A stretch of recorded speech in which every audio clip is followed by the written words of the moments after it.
Hello, everyone, and welcome back to Simple English Chat. I'm Leo. And I'm Mia. It's great to have you all with us today.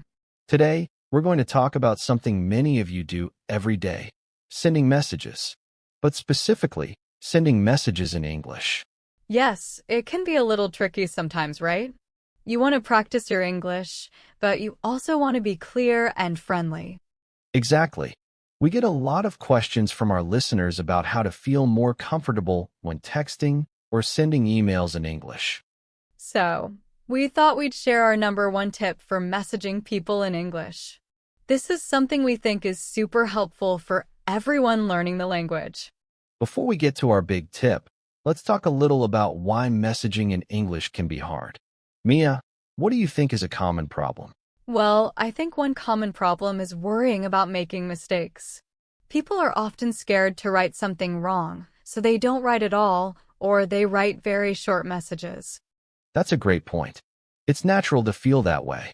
You want to sound perfect, but learning a language means making mistakes. It's part of the journey. And another thing is not knowing what words to use.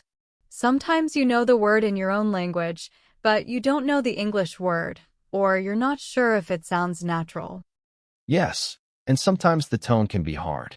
What sounds friendly in your language might sound too direct or too informal in English, or the other way around. It's a lot to think about, especially when you're just starting out or still building your confidence. Definitely.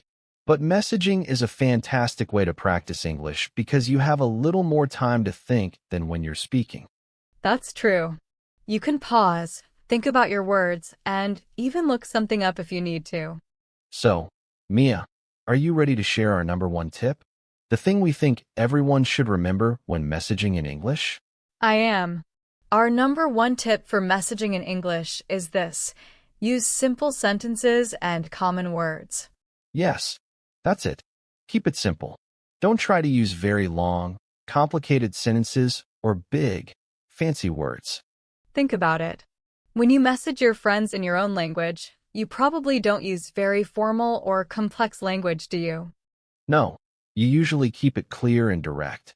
And that's exactly what you should do in English too, especially when you are learning. For example, instead of writing, I am writing to inquire about the possibility of meeting you for a brief discussion regarding the upcoming project, which is very formal and long. You could just say, "Can we meet to talk about the project?" Or even, "Want to chat about the project?" Much simpler. And people will understand you perfectly. Using simple sentences means you use fewer words, and each sentence has just one main idea. It makes your message easy to read and easy to understand. And it helps you avoid making mistakes with grammar or word choice, because there's less to get wrong. It also helps you build confidence. When you see that people understand your simple messages, you'll feel better about writing more. And it's not just about grammar. Sometimes people try to use words they just learned that day, even if they don't quite fit. Right. Stick to words you know well. Words you hear often. Common words are common because everyone understands them. So, if you're trying to say you're happy, instead of looking up a word like elated or jubilant, just say, "I'm happy," or "I'm very happy." Perfect example. Your goal is to communicate, to share information or feelings. Simple words do that best. And don't be afraid to use simple greetings and closings either. Hi, hello, how are you? See you soon. Talk later. Thanks. These are all great. Sometimes learners think they need to sound very intelligent or formal to be taken seriously. But often, simple and clear is the most intelligent way to communicate. Absolutely. Imagine you receive a message that is very long and confusing. You might get tired reading it. But a short, clear message is always welcome. So, next time you're about to send a message in English, take a deep breath.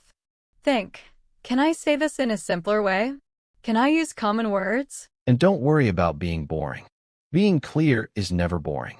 It's helpful. This tip is not just for beginners either.